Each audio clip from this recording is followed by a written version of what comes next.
Egunon, egunon guztioi. Isitze bali magatzek aldeko horiek, mesedez? Bueno, egunon eta eskerrik asko, prentxaurreko etorri zaretelako.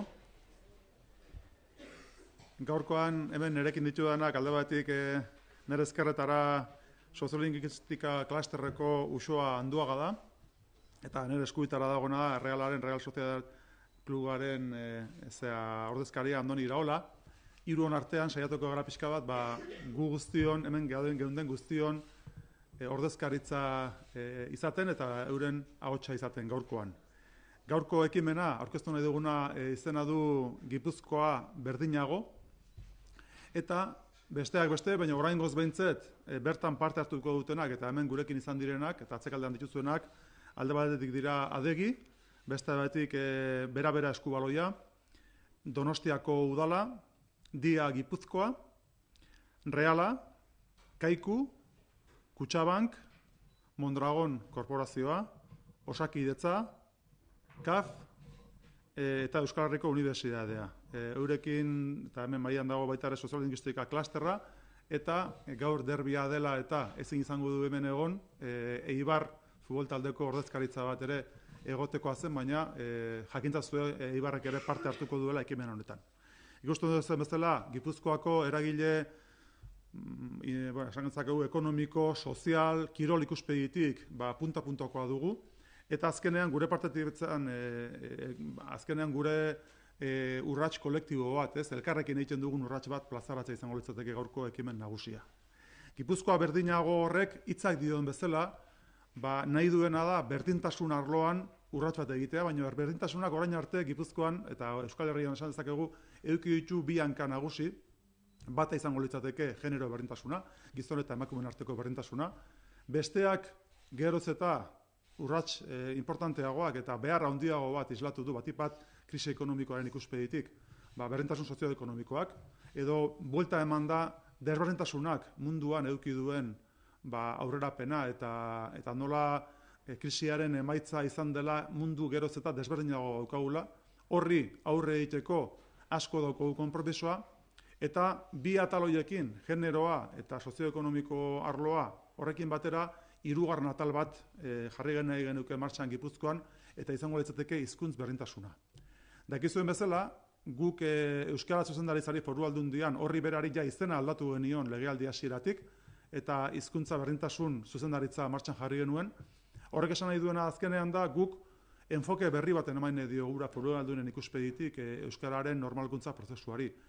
Enfoke berri horrek heltzen dio berdintasun konzeptuari, eta esaten duena azkenean une honetan gure herrian eta Gipuzkoan bi hizkuntza ofizial egonda ere, bi hizkuntzen egoera reala erabileran ikuspegitik gure gizartean ez dela inolaz ere berdina, eta guztion artean urratxe importante bat egin behar dugula egoera horri aurre egiteko. Uste dugulako une honetan gure herria bizi dela bidegurutze batean, dakizuen bezala neurri handi batean hezkuntza sistemaren ondorioz belaunaldi berriek geroz eta euskara ezagutza handiagoa daukate, baina ikusten dugu euskalduntze prozesu horrek ezagutzaren ikuspegitik eduki duen urrats importante horrek gero ez duela beharra eginako erantzuna erabilera arloan. Eta orduan, garbi dagoena da, berdintasun hori bermatzeko aukera berdinak egon daitezen gure herrian, hizkuntza ikuspegitik ezinbestekoa dugula estrategia bat adostea, eta ez bakarrik erakunde publikoen artean, ez bakarrik arlo politikoan, baizik biztan da baita ere arlo sozialarekin eta arlo ekonomikoarekin. Horregatik jaio da Gipuzkoa berdinago, eragile guztiok erabaki dugulako prozesu bat elkarrekin burutzea, eta guk ez dugu zerotik abiatzeko asmorik. Lehenagotik ere egin izan diren lanak mahaigaineratu nahi genituzke. Neri tokatu zaian 2007 eta 2011ko legealdian Foru Aldundiaren baitan eralan izeneko prozesu bat, soziolinguistika klasterra eta Euskal Herriko Unibertsitateak martxan jarri zuten prozesu bat, partekatzea eta martxan jartzea. Eralanek erabilera lan munduan izango litzateke bere eralan horren helburu nagusia, prozesu bat 3 fasetan martxan jarri du, eta 3 fase horietako batek beste proiektu bat martxan jarri du izena duena jendaurrean erabili.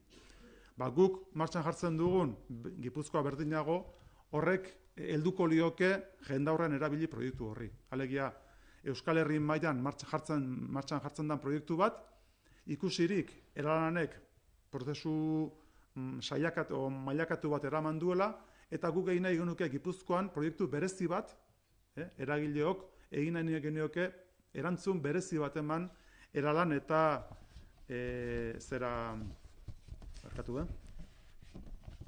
eta jendaurren erabili proiektu hoiei. Hoi izango litzateke beraz, marko orokorra.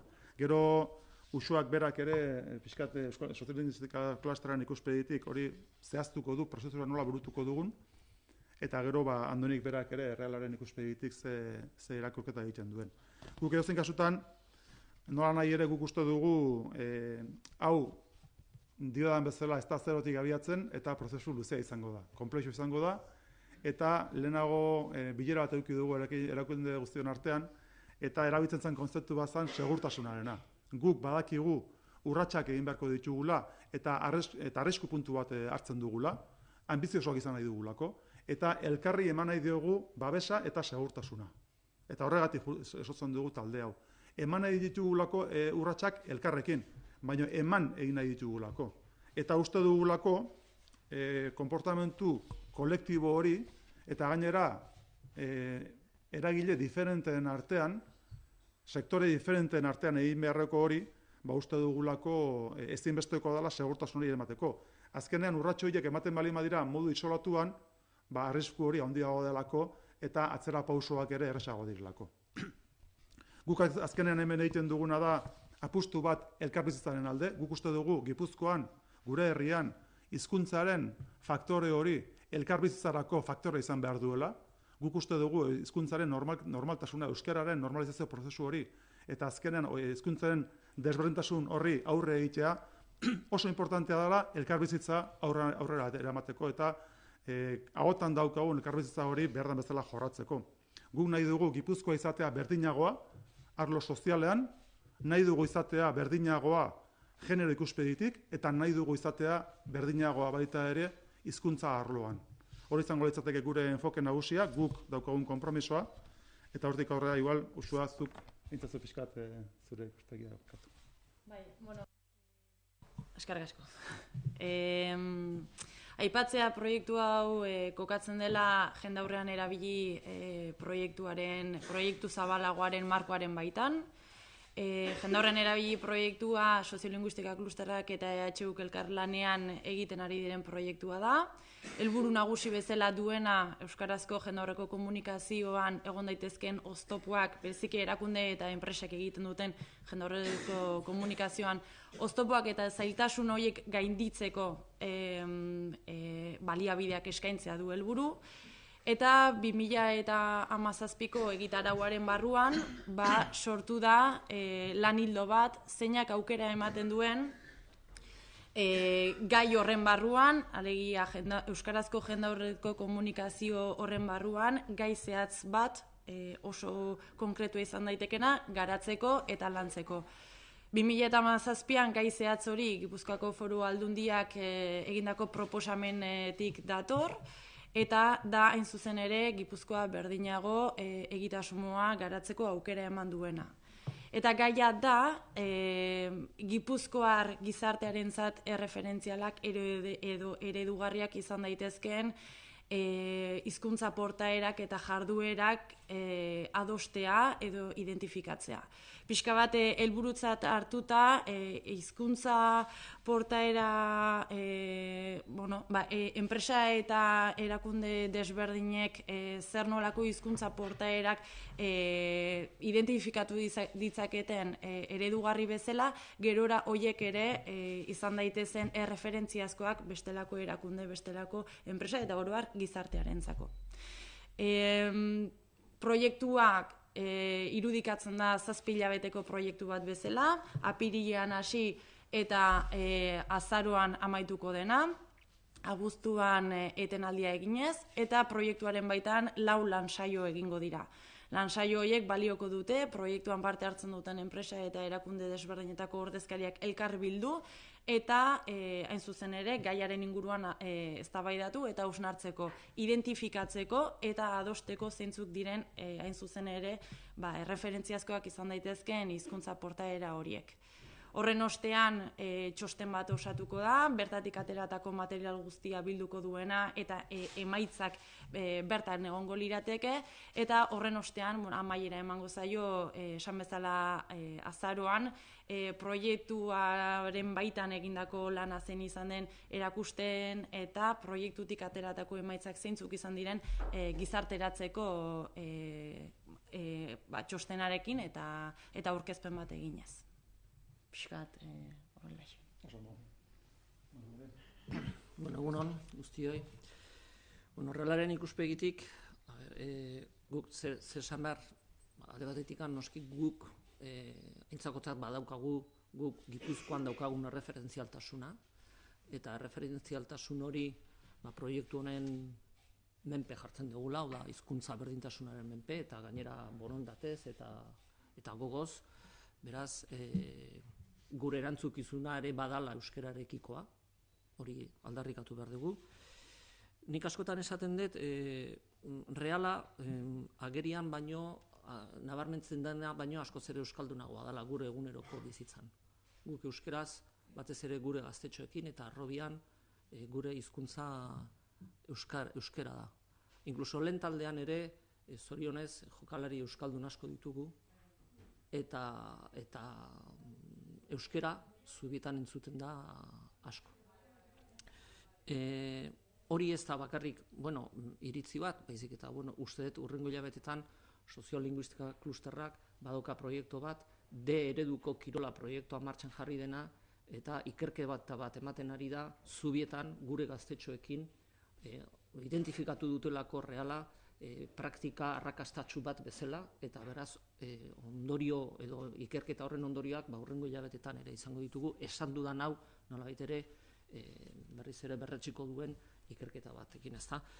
Jende horrean erabili proiektu hau guri behintzat oso momentu honean datorkigu. Gure etxe barnean ja ari ginen hausnarketa bat egiten, esan deten bezala, gu askotan agerian nabarmentzen dena baino askoz ere euskaldunagoa izan da, nola pauso bat eman gure euskal zaletasun hori eta gure euskaldun izate hori baita ere agerian ere jartzeko. Baina oso garbi genuen eta uste dut hontan horatzek alden dauden erakunde guztik ados gaudela bakarrik ezin genuela egin. Eta zentzu horretan lantalde hau osatzea momentu hontan dinamika berri horiek bultzatzeko guretzat oso importantea da. Diputatuak esan duen bezala, segurtasun esparruak behar ditugu. Segurtasun esparruak behar ditugu guztiok eroso sentitzeko dinamika partekatua izan dadin, Gipuzkoak berak onar dezan, edabideek ere onar dezaten dinamika berri hori, eta dinamika berri hori bultzatzeko gu gai gera, baina bakarrik ez. Eta zentzu horretan oso ondo datorkigu, eta realaren izenerari naiz, baina uste guztion izenean ere esan dezakedala momentu hontan sortzen den dinamika berri hau. Eta hori izan da gaur goizean pixka bat hitz egindakoaren ildo nagusiak behintzat, eta gure aldetikan esan oso pozik gaudela, lantalde horretan parte hartzeagatik, eta emaitzak ere espero ditugula, eta ea guztion artean hizkuntza mailan ere berdintasunarentzko pausoak ematen ditugun.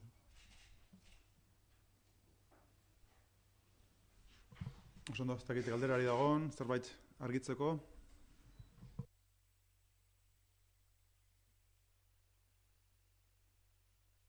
Bai, begiratu bat eman da hemen zerrenda, pasadiguzuen zerrenda honi, irudipena daukat daudela euskararen erabileraren eta euskararen inguruko planak eta alor horretan egoera oso desberdinetan dauden eragileak. Orain abiatu den prozesu honek, lehenik eta behin, nola txertatzen da edo txertatu behar da edo guztiz independentea da batzuek daramaten dinamika barne dinamikarekin, edo bikain lortzeko, edo beste erabatera ziurtatzeko euskararen erabilera, bakoitzak izango ditu batzuk bai bestek ez euskara planak.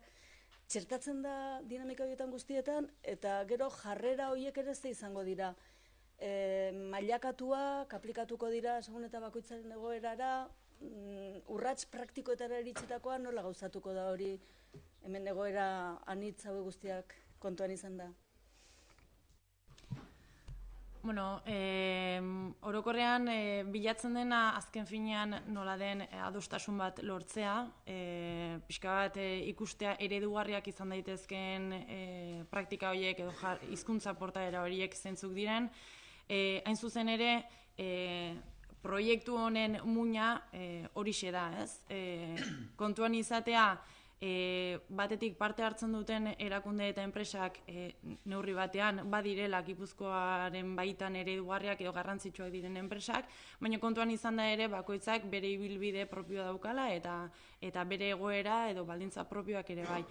Hori da adostu nahiko dena lansaioetan. Ez dira lansaioak nolabait ulertzearen behartuko dituztenak bertan esandakoak gero aplikatzera. Baizik eta alderantziz, adostasun bat lortzea da eta gero erakunde bakoitzak edo enpresa bakoitzak duen egoeraren arabera, ez bakarrik proiektuan parte hartuko dutena, baizik eta proiektuan kanpoan egongo direnak ere bai, molda daitezela edo bakoitzak duen ahaltasunaren arabera egin dezala ibilbide bat bilera horietan edo proiektu honetan adostu nahi diren hizkuntza jarduerak pixkat hortez edo helburu bezala hartuz, ezta? Gero norberak egingo luke alduen eta posible duen horren arabera urrats desberdinak emango zituzten.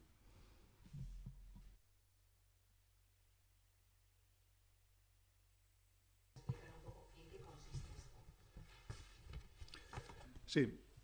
Nosotros partimos de la necesidad de establecer políticas de igualdad no solamente en cuestiones relacionadas con el género o con la igualdad socioeconómica.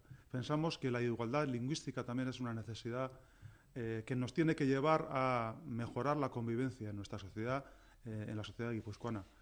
Y por eso pensamos que hacerlo en el estilo en que marca también el modo de trabajar de la Diputación, es decir, en un estilo de colaboración con el ámbito socioeconómico, con el ámbito, digamos, de la iniciativa social, con el ámbito institucional. Esa lectura de colaboración público-privada es imprescindible también para llevar a cabo esa necesidad de abordar el reto que tenemos de lograr la igualdad lingüística en Guipúzcoa. Pensamos que Guipúzcoa, además, tiene, desde el punto de vista sociolingüístico, una situación especial. Sabemos todos que los ratios, los índices de conocimiento y de práctica de la lengua en Guipúzcoa, desde la coyuntura general de Euskal Herria, pues son más avanzados, con lo cual tenemos una responsabilidad añadida. Y pensamos que este trabajo compartido tiene que llevarnos a abordar las necesidades de equilibrio lingüístico y de igualdad lingüística de un modo ambicioso, de un modo compartido. Todas las instituciones, organismos, empresas que participamos en esta iniciativa no partimos de cero. Evidentemente, cada una de ellas tiene su propio desarrollo desde el punto de vista de la normalización lingüística, pero asumimos un compromiso compartido. El hecho de que trabajemos la igualdad en el territorio de Guipúzcoa desde el punto de vista lingüístico, dándonos una seguridad. El hecho de que abordemos este proceso de un modo compartido hace que el riesgo que realmente asumimos cada una de las instituciones se minimice en la medida que nos damos una seguridad mutua, en la medida que el avance va a ser compartido. No queremos, evidentemente, generar distorsiones ni enfrentamientos. Queremos que la lengua, la recuperación de la lengua sea un instrumento de convivencia en Guipúzcoa, y precisamente por eso pensamos que ese trabajo compartido de las principales instituciones socioeconómicas, culturales de Guipúzcoa, empezamos con estas, pero evidentemente queremos extenderlo al conjunto del territorio, pues pensamos que va a ser una tarea apasionante.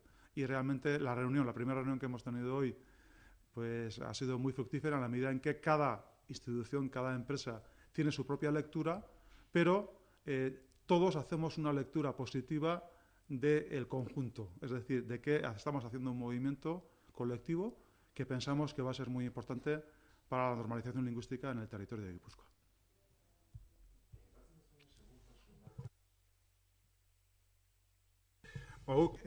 Adibide bat jartzeagatik, ez? Adibidez, prentsaurrokoak egiteko momentuan, komunikazio publiko egiteko momentuan, urratsak egiten hasten baldin bagira, erakunde bakar bat ekartzen baldin badu aurrerantz joateko erabakia, hor beti egoten dira resistentziak eta beti egoten dira zailtasunak, ez? Bakar batek egiten baldin badu, beti da zailago, eta elkarrekin egiten baldin badu guztiok, nahiz eta agian batek esan dezake, nik pixkat astirago egingo dut, ez? Baina modu konpartitxoan egiten baldin badugu, askoz da seguruagoa da.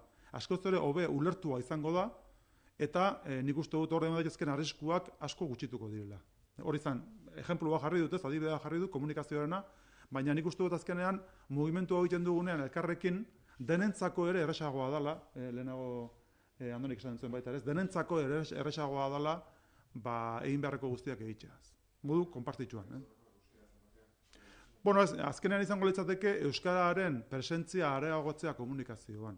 Guk uste dugu, besteak beste, baina komunikazio publikoan ere badagoela desoreka bat. Garbi dagoena da, jendeak hartzen duenean informazioa medioetatik edo ikusentzunezkoetatik eta nagusiki gazteleraz egiten duela. Horri nahi dugu eman, bueltan, guk egin nahi dugu pixkanaka orekatu esparru hori.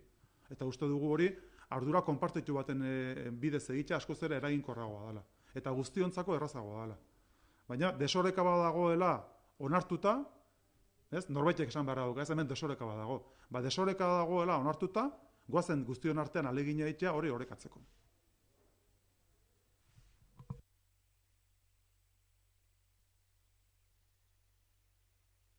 Ez dakit, besterik ez baldin badago, eskerrik asko. Venga.